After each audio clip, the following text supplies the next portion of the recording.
Thank you for joining us on another edition of the program. It is a program where we discuss topical issues from the standpoints of the people. Yes, my name is Olabisi Olaniyi Oluwasegun, and today we'll be looking at yet another interesting topic. This is an issue that has been around for quite a while, but sometimes we talk about it, at other times we decide not to even go there at all.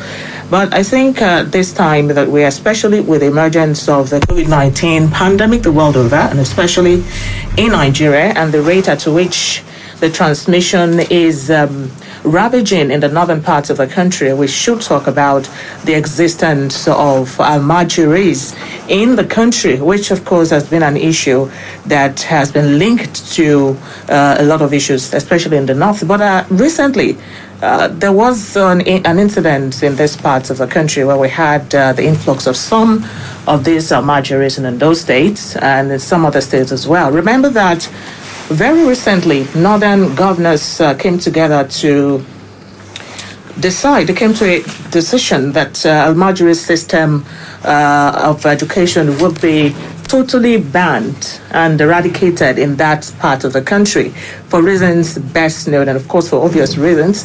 Afterwards, it was decided that these Almajiris will be repatriated, so to speak, to their home states. And, well, steps are being taken to ensure that the implementation of this process is seen through.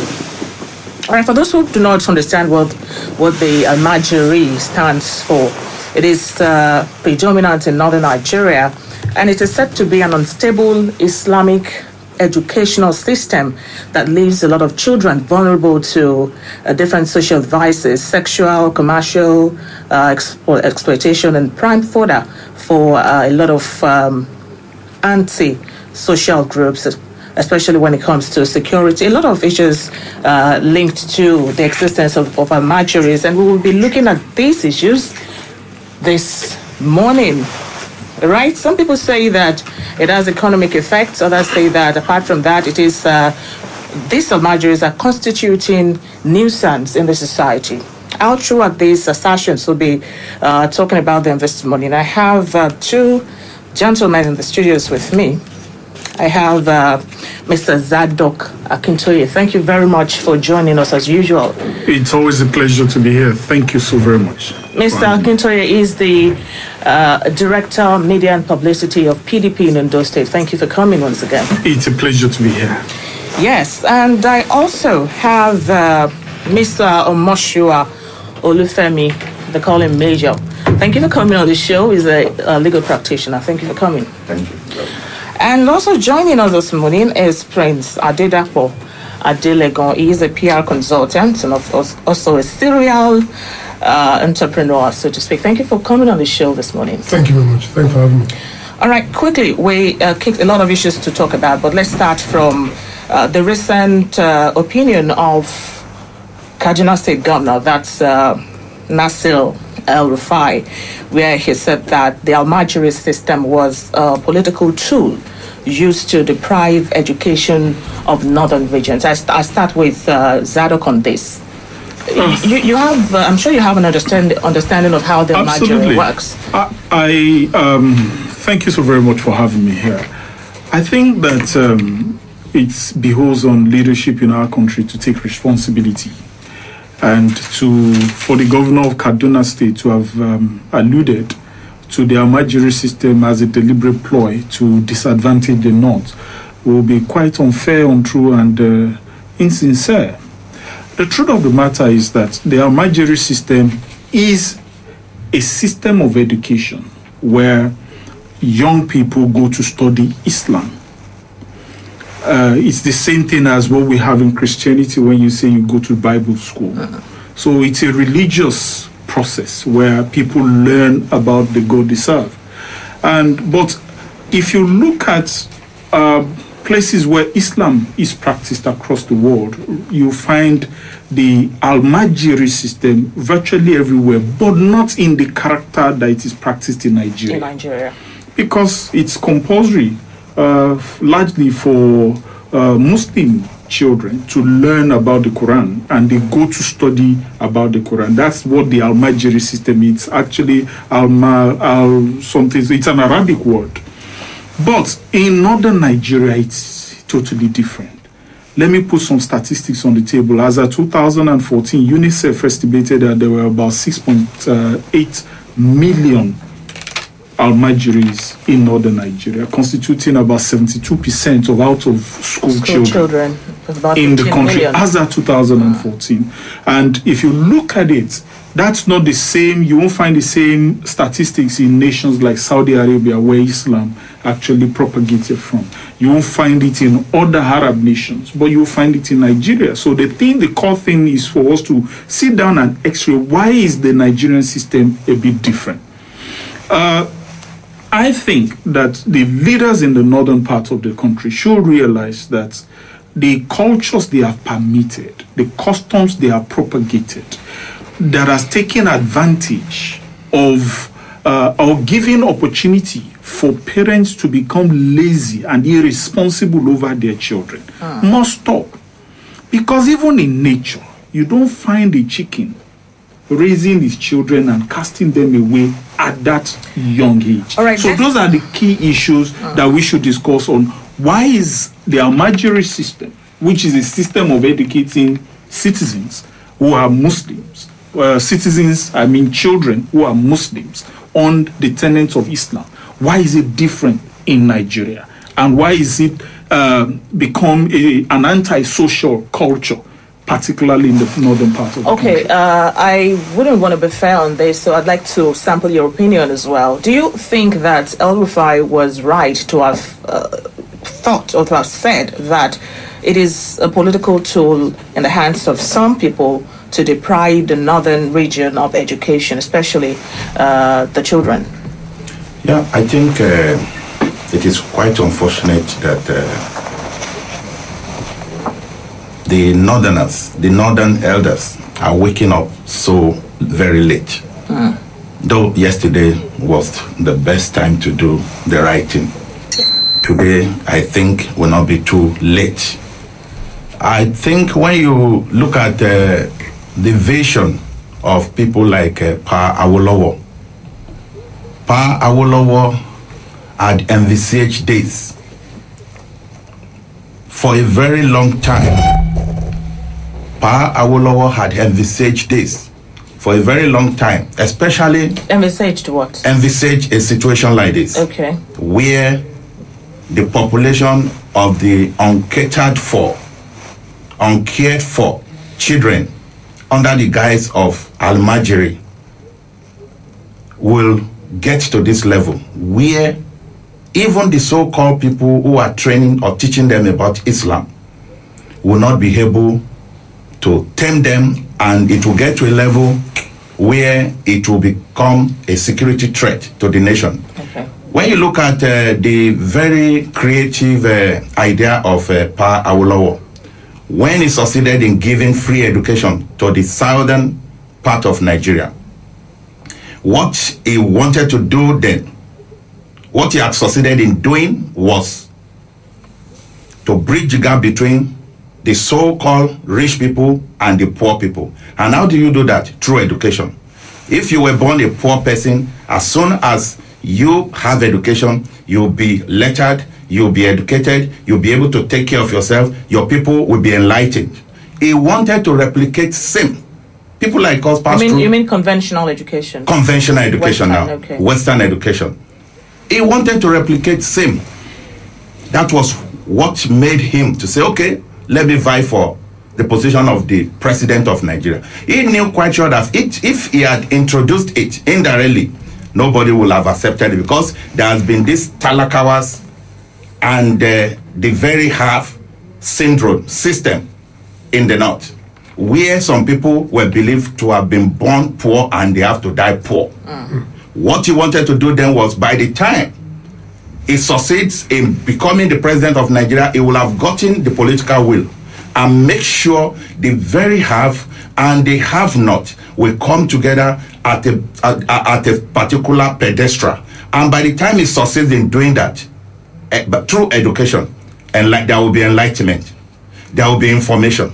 But that dream was killed, and he never saw the light of the day. Now, to the question, do you think that the Almajiri system deprives northern children of education? Can there be a balance between both?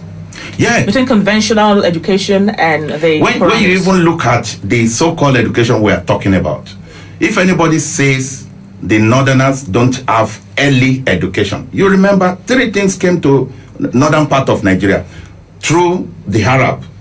They got medicine, they got religion, they got trade. They got trade, let me call it trade, commerce. And the only thing that was lacking then was, it was as if the religion beclouded the other 2.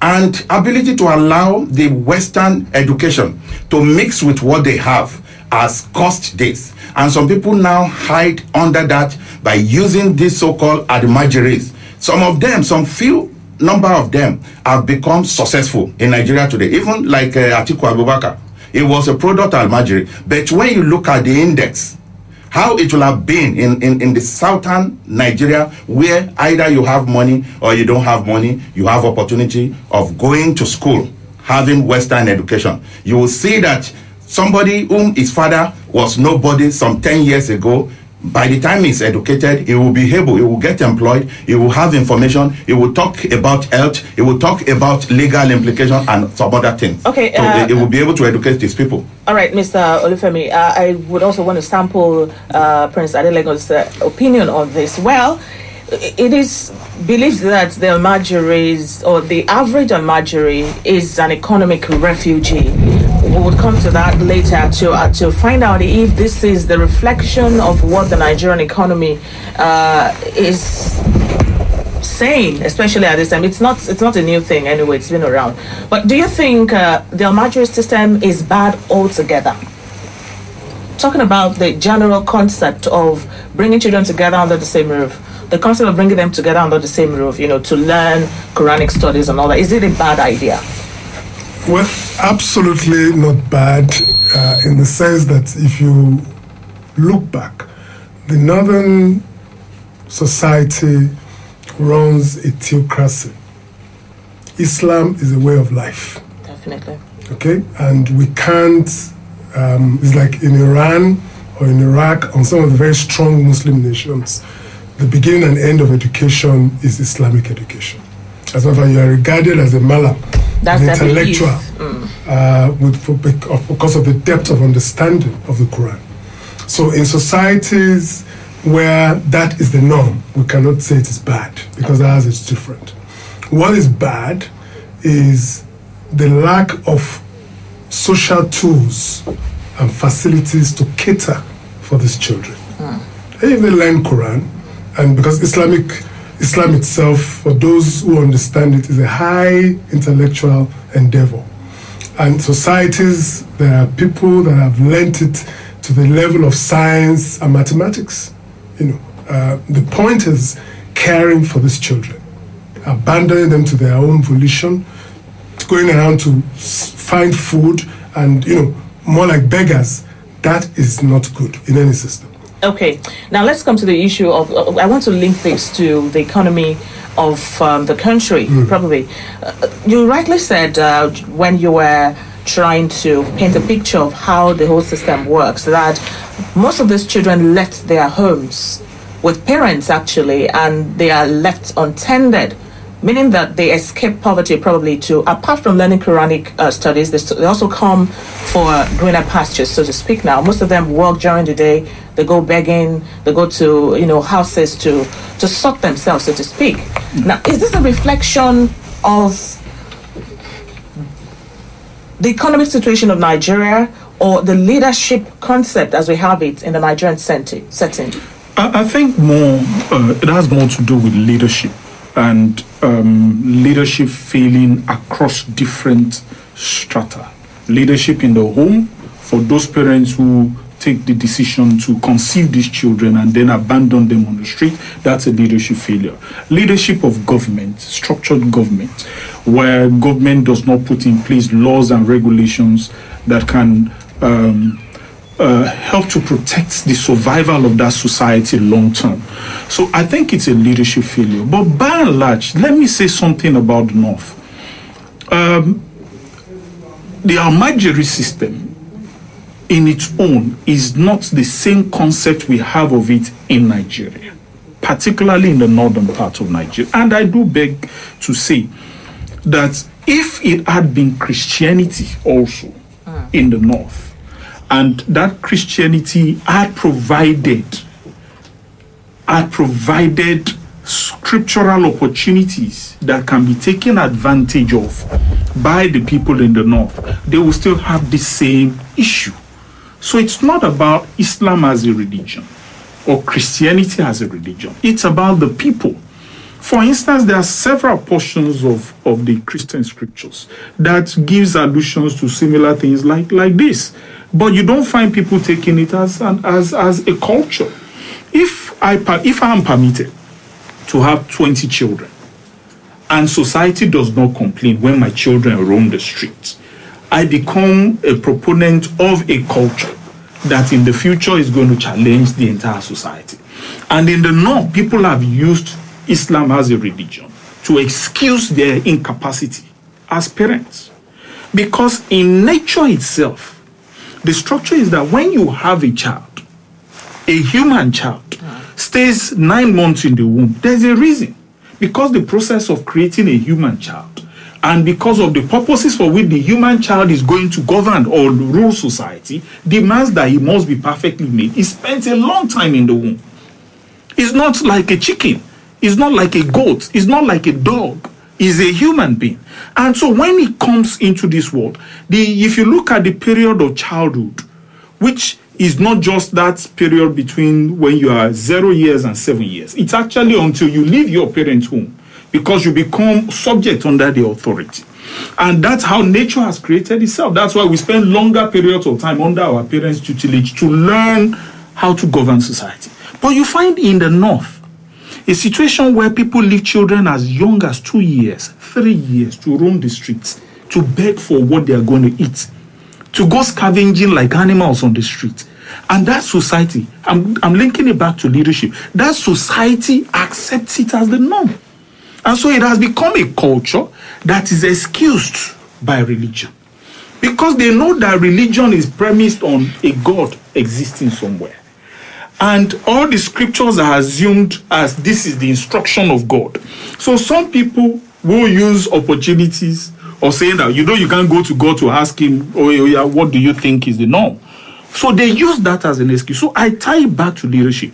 Leadership in the North should take responsibility for the damage they have created in their society that has now become a problem to other societies. Now, repatriating these children, do you think, would you see that or take that to be the right step? In the first place, society like in Kano, where they took some children and said these are not indigenes of Kano and took them to other states. And other states have begun to repatriate children that are supposed to be in Kano. Now, what you will ask, this is also where government fails. These children did not drop from the air.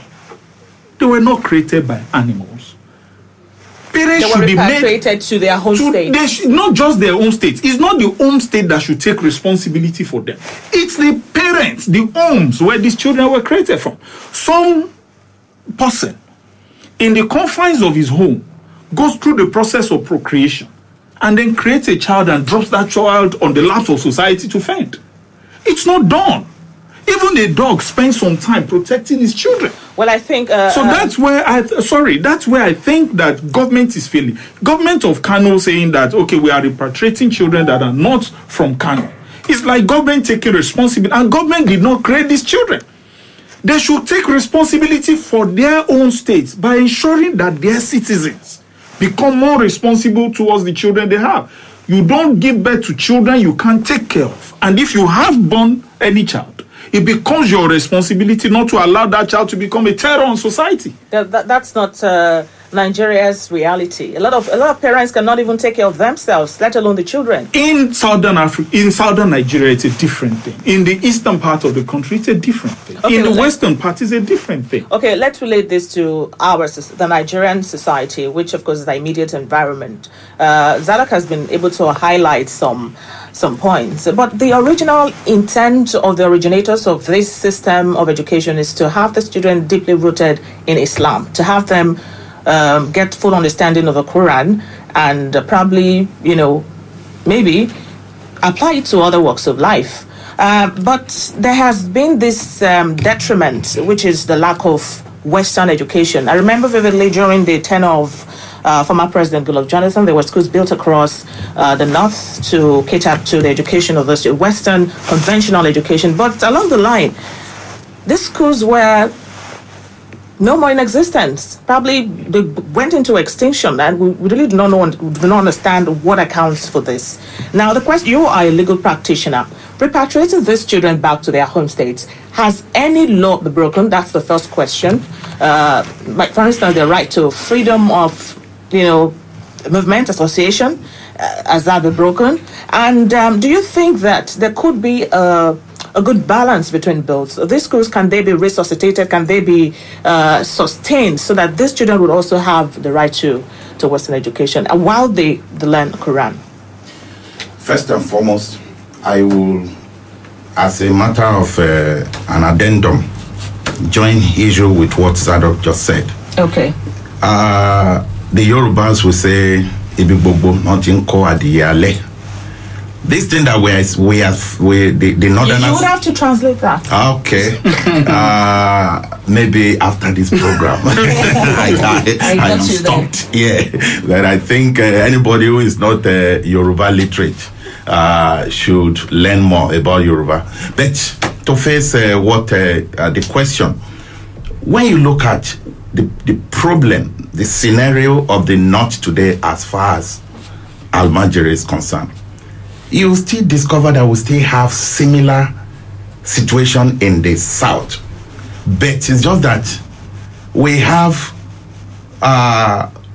people who have value to life has been very sacrosanct. It is in the South that you see somebody that will train the children from primary school to university level. If there is no job, the person will still be catered for, unlike in the North, where as soon as you are born, they say is the way Prophet Muhammad, may peace be unto him, the way some people travel with him to Medina, and those people were called Almajiri. The process is Almajirum. You understand now? But Prophet Muhammad during his time catered for people who were following him, people whom he taught. Even Jesus Christ, after teaching his people, he said, these people cannot just go without being catered for. We have a situation already in Nigeria. It's just that it's terrible in the North. We have it even in the South. The leaders over there don't take care of their people. The leaders even in the South don't take care of their people. But when you look at the process of ingress and egress has been stipulated in the Constitution, I don't think, is there any statistical data that can record these people's paternity? Because some of these people, they will leave Sokoto for Zamfara, from Zamfara to another place. Even in the process, they don't even know who gave birth to them. And the problem over there now, when you say you transport some other people, you take them from Kano to Zamfara. Do you know what they did? Immediately after getting to Zamfara, they are going to Imo State. They are going to the West. We have seen situation like that. So we have a terrible situation in our hands. And the only thing that I think is the panacea here is that the so-called northern leader who suddenly woke up, we don't know how they woke up. And if their intentions were genuine, which I don't see to be genuine, if their intentions were genuine, if it was not actuated out of the issue of COVID-19 or what have you, I have said it before, yesterday was the best time to do what was good. One of the terrible problem Nigeria is facing today is simply because we don't have information data bank, where biometric data, as soon before you were even born, as a woman is carrying a baby, there has been record from one place to another. If you are moving from one place to another, people will know. If these people are ready today to say, okay, we want to take care of this situation, I think they need to get biometric data of everybody, either in the north or in the south.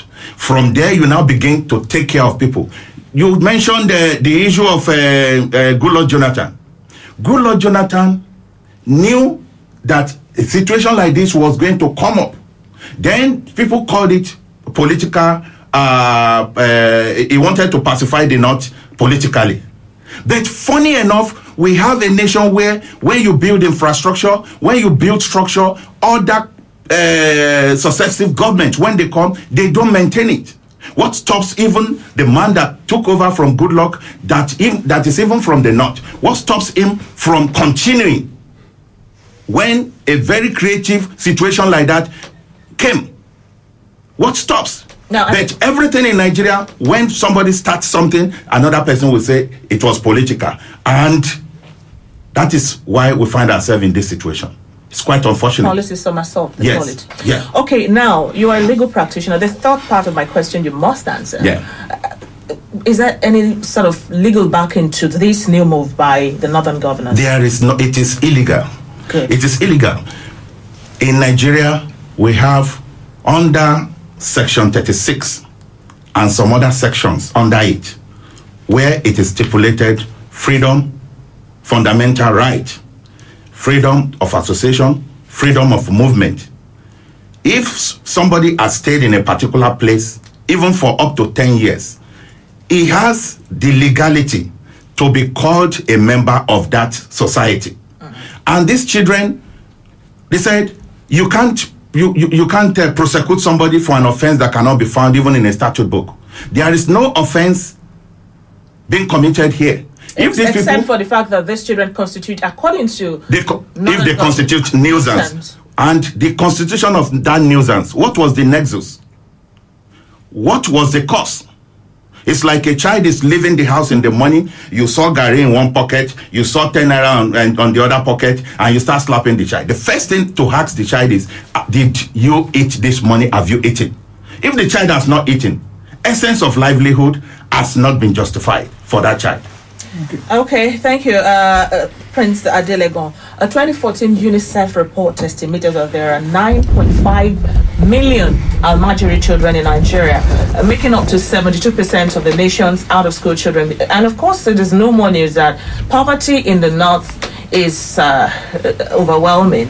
Now, we live in the same country. I'm not saying there's no poverty in this part of the country as well, but I think we have more impoverished families in the north. What accounts for this? Well, I think the time allocated to this program is not enough to dimension that question. 1 hour. It's a very fundamental issue. We can speak to the concept of governance in the north as different from the south. We can speak to the opportunity that southern leaders have given to have a mass access to education. We can speak about the early investment in industrial infrastructure by the leaders in the south. The north is basically agrarian, and at the time they were at the cutting edge of agriculture in the country. So in terms of development, each region of this country, at the time we were running regions, had its own advantages. And so in terms of economic prosperity, we cannot fault anybody. It is what we have done with those opportunities as elites. I always argue that the elite of Nigeria must come together to agree on what kind of nation we want to have.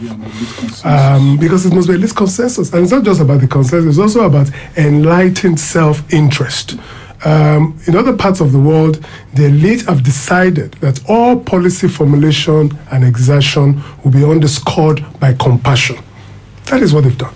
So when you hear of social welfare in America, social welfare in England, now there's COVID-19, money is entering people's accounts, there's water, there's electricity, there are hospitals. In England, for example, there's a bus at every bus stop every 5 minutes, every day, except Christmas Day. It is because the elite of that society have agreed that anything they are doing, it's about the people. Democracy is for the people, by the people, for the people. But our democracy is for the elites, by the elites and for the elites. And it is intelligence requires the elite to preemptively give the masses what they require before they ask for it. So we have delayed and we have denied that preemptive giving, and now they are asking for it.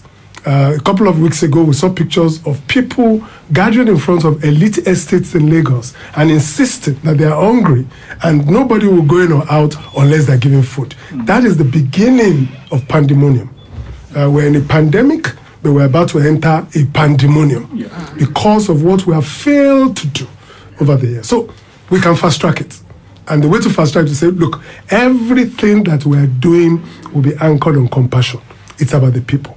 Yeah. I told you, there is nothing wrong with Islamic education. No. We have Islamic education in the southern part of the country, but there is responsibility of parenthood, there's responsibility of governance to ensure that no child is left seeking for food and begging. No religion permits that. No.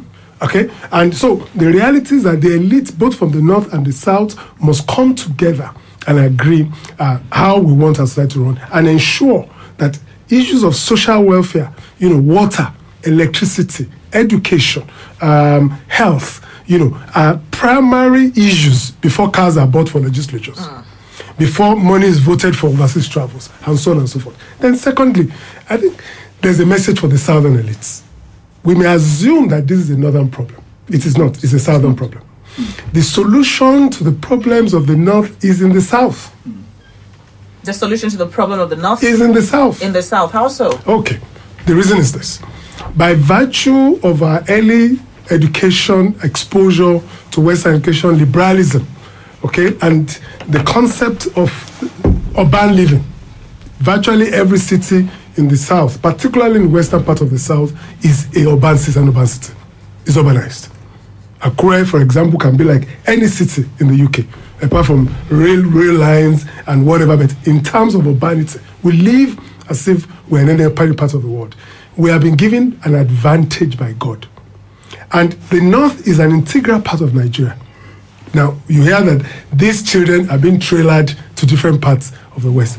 It is not a northern problem alone. It's also a southern problem. It is high time that elite in the south come together and partner with elite from the north. Look at the cooperation of corporate Nigeria from the north and the south on dealing with the COVID-19. That is the kind of spirit that we need to put together to solve. Because they're left with no option. No. The reality is that this is even a pandemonium. This is a pandemic that will go. Once the vaccines are found and they are tested, in 18 months' time, we'll have, just like we have Coartem in the pharmacy, we'll have a anti-corona tablet. But the Almajiri problem can December Nigeria. Okay. So please let me put it this way. Okay. The South must begin to find a way to assist the North in solving the problem of Almajiri. All right. An average Almajiri is abused, sometimes even sexually. They are subjected to all forms of abuse and, most importantly, brainwashed. And you understand that an average northerner, permit me to use the word extremist, once they believe something, they hold on tightly to it. Now, a lot of people, especially the elites, have linked this to the security status of Nigeria. Are we sitting on a keg of gunpowder as a nation? Obviously, with we are. With the continuous existence of Almajiri? Obviously, we are. But there's also a part we need to quickly explore. The fact that we are one country assumes that we are, while there are states, we are borderless. Internally, we are borderless, which means that every citizen of Nigeria has the right to stay, to live, and to do business in any part of the country. But at the moment, we have a disease that is humanity threatening, that threatens the very existence of human beings on the earth that at best may depopulate the earth, leaving the strong and taking the weak. As you can see that in Western Europe, it's been taking most of the elderly, the weak, the vulnerable, and leaving the strong and virile. In any natural society, nature gives strength to the strong, gives support to the strong, while exploiting or preying on the weak. And that's what we have in this issue in Nigeria with Almajiri. The North has made itself so vulnerable that it is the weakest link in the national unity of Nigeria. When you find negative statistics, made itself vulnerable, very vulnerable. Because how do you mean, Zadok? Now, when you look at statistics saying that Nigeria is the capital, the poverty capital of the world, when you look at these statistics internally, you find that the North actually is the reason why they say that Nigeria is the poverty capital of the world. When you look at maternal mortality, the North carries the highest bulk of maternal and infant mortality in the country. So the North has over time not taken responsibility for itself. That's why people assume that whatever will be. I have come into the world, God has destined it that I'm going to be poor. And it's a defeatist mindset. And that has created the North that we see today. That's why people would assume and believe sincerely that you can have a child and drop the child on the street and the child would, one way or the other, find himself, and whatever happens, the consequences of whatever actions that child takes is preordained by God. It's because they have a culture they have accepted that is false. I grew up in a society where our parents told us that when you whistle in the afternoon, snakes will come out. And you held on to that? As a child, I believed it as true. But when I came of age, I questioned it because I got opportunity for other information that showed that this was at best an underscoring of stupidity. They had a reason why they did that, because they wanted to use it to govern our actions as children. But when we became of age, we dropped it. The North is expected to grow up. They're expected to grow up. They can't continue, doing things and with all due respect to them, you can't continue following nature without challenging it. It's even against the principles of religion they preach. Because in the first place, if you believe that, these children can grow up and become whatever they want to be, and you are producing them in large numbers, don't forget, in the animal hierarchy, the predators stay on top. The prey stay at the bottom. By nature, the prey are usually far more than predators. That's the way nature protects itself. The North is providing itself as a nation of prey.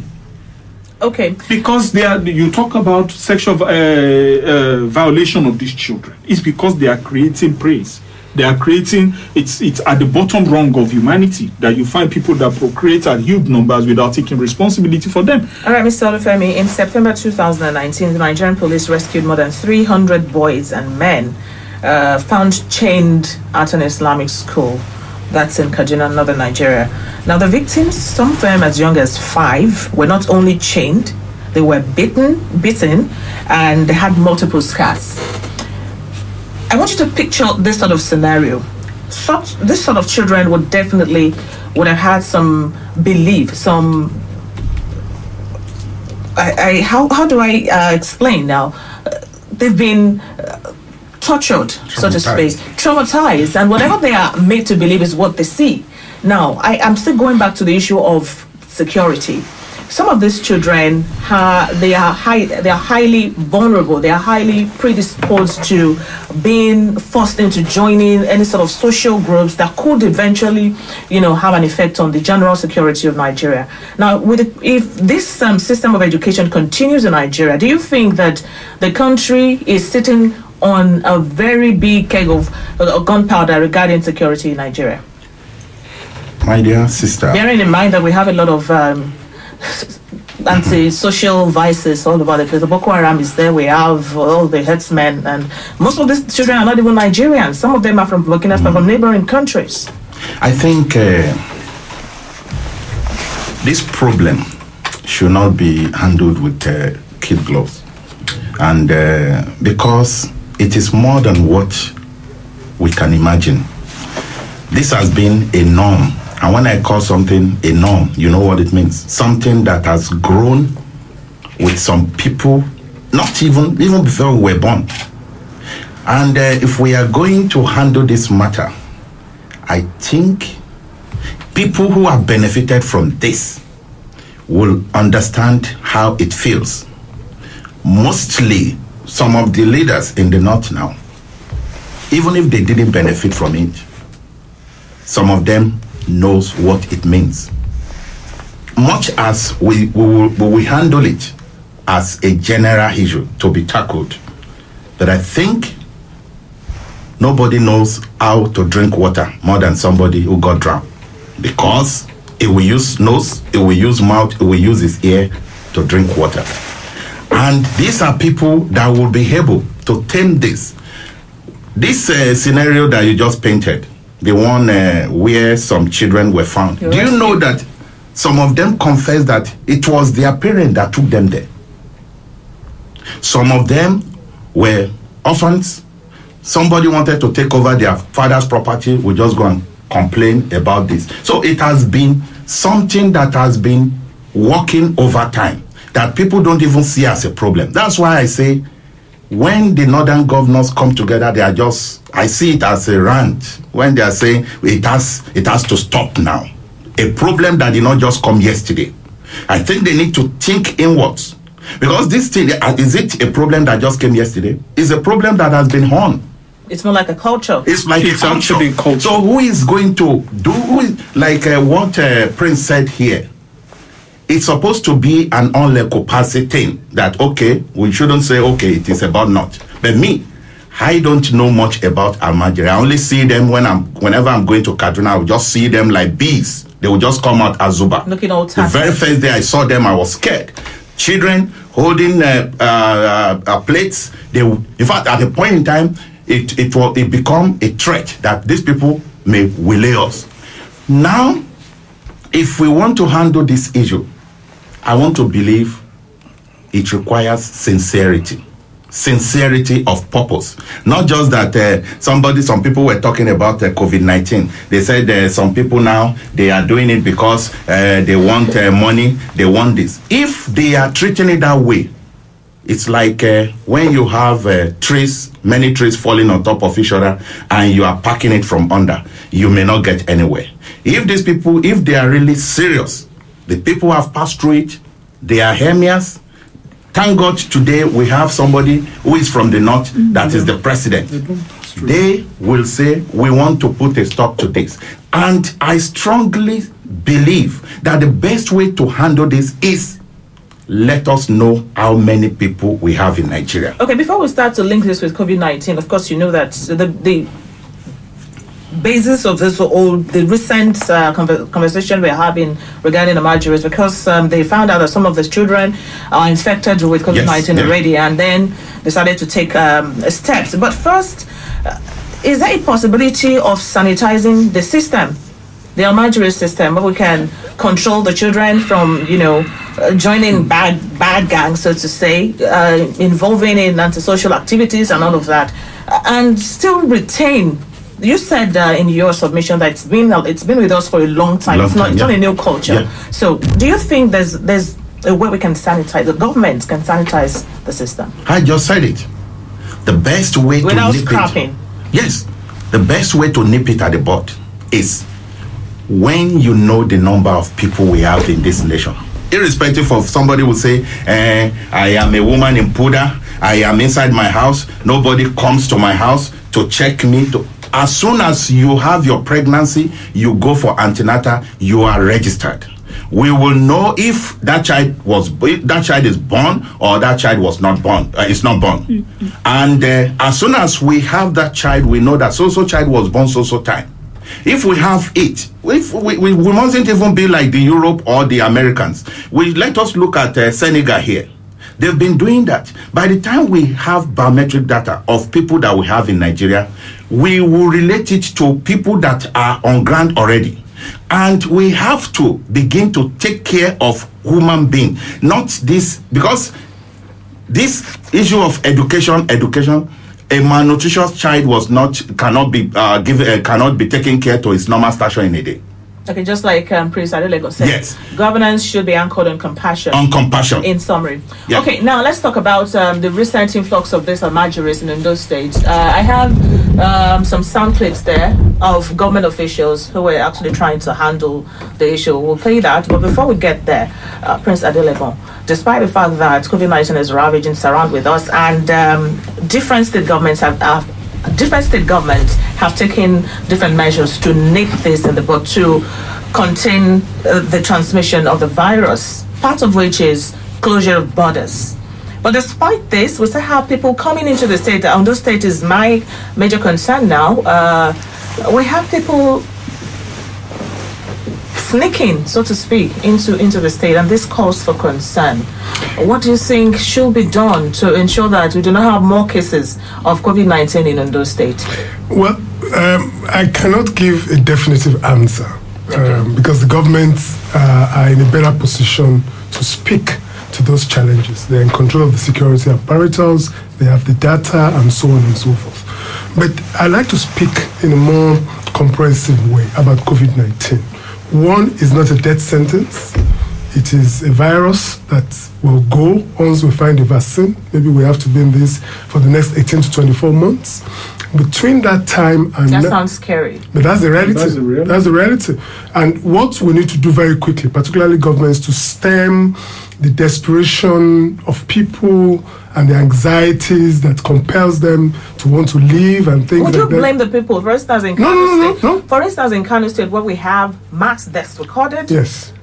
Not just the elites now. There's this high transmission of the virus at the community level. Would you blame the people for trying to flee that kind of area? That's what I'm saying. Now look, when you have a pandemic, the next phase is likely going to be a pandemonium. You see, you cannot, as 60% of our people live on subsistence earning. They go out in the morning, they make money, and they feed.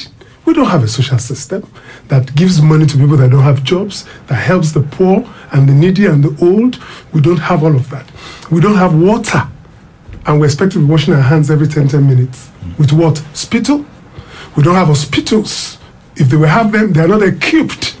The people that work there are not motivated. Our security forces, the policeman on the street, is impoverished. He's been suffering from a pandemic for years before COVID came. Have you been to a police barrack? You can't live there. And these are the people that are meant to create security around us. It's an illusion. I think the COVID-19 is a referendum on governance in Nigeria. It is showing our unpreparedness as a people. Our governments are not ready. They have not laid the foundation of a social well-being society. And that is why they need to move very fast before it moves to a pandemonium. Okay, Zado. That's true. He's just tried to paint a picture of what the whole thing should look like. Now, the continuous influx of people from other states into, despite the stringent measures put in place by the state government, so to speak, what do you think is the way out? Who's to blame in the first place? Is it government or the security personnel? No. We are in a federal system. It is assumed constitutionally that each state is independent. It is assumed constitutionally that each state is independent and can make laws for the governance of their people within their states, as far as it is in concurrence with the general principles of law in the country. What I think we need to do as a state is to man our borders now. Look, if people are irresponsible for their own people, and I say this without apology, if governments in some states are irresponsible towards their people, we are supposed to be responsible towards our own people. There are laws that have said that we should lock down our borders. In the north now, particularly in Kano and states that have been largely affected, where people don't even want to, protect themselves against the virus. In the case where you have community transmission of this disease at a very wide level, and people begin to die, the first response is that people in those states will begin to migrate to safer states. And we must protect ourselves first. That's why they are bringing them to the south now, We have not begun to see the impact of the influx of people from the north.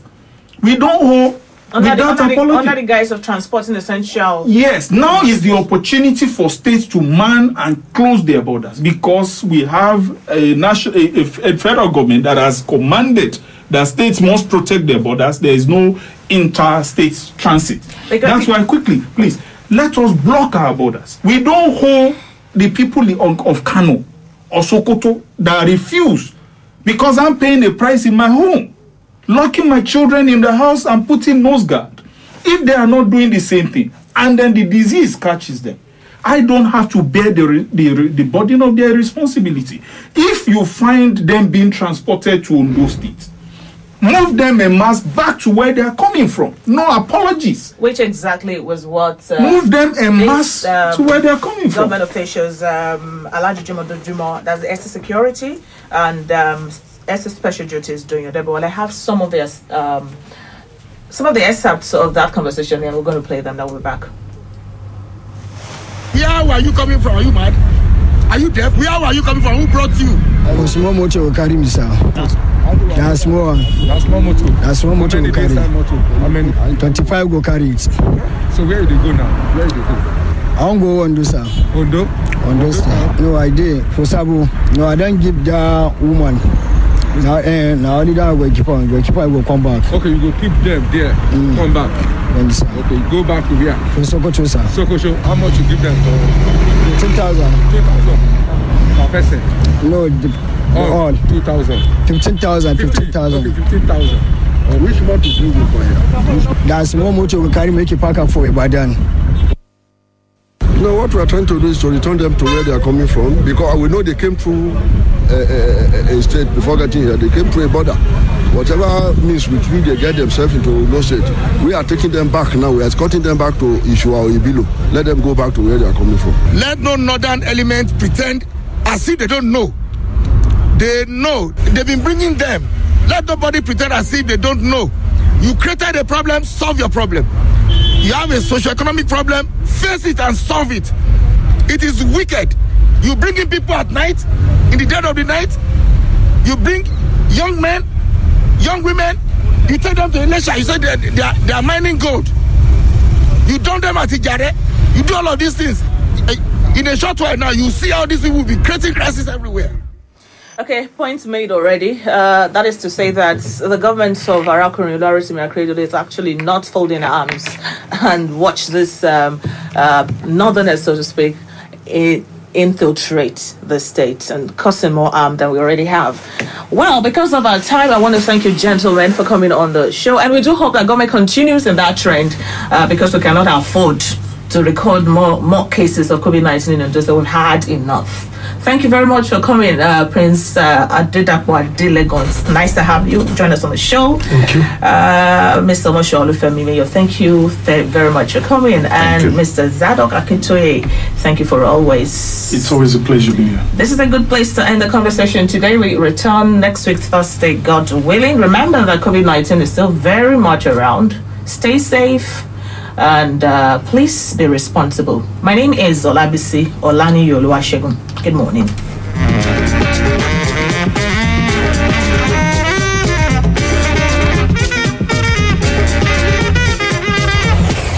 It's like the rush of flowing waters, surrounded by the beauty of nature, oblivious of everyday chaos. That's Adaba 80.9 FM.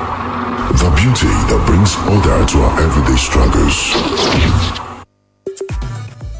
Ìyábọ̀lì àǹtí, ìyábọ̀lì ètò, ìyábọ̀lì tèmi nìkan ṣoṣo. Ọ̀sán mi pa. Wetin you want? Abeg, when you go market, I really need more Maggi chicken. Maggi chicken gangan ni o. Èwo tún ni Maggi chicken gangan? Na the real Maggi chicken, Maggi ẹlẹ́dìyẹ. If you no sabi the difference, make I tell you. Dem write Maggi chicken flavour seasoning on top the bag. Maggi chicken flavour, e dey give food ogbonge taste, colour and aroma wey go totori you. O ṣá mọ̀ pé ẹnu tèmi dùn. O ṣé, ìyárísí of life. Yes, ke. When asking for seasoning, ask for the real Maggi chicken flavour. Maggi chicken flavour gangan ni kẹ́ bèrè fún. Pẹ̀lú Maggi, ẹ ṣe oúnjẹ tó dá yàtọ̀. Only plan. wanna stay strong. You wanna live long and stay strong. You wanna live long and stay strong.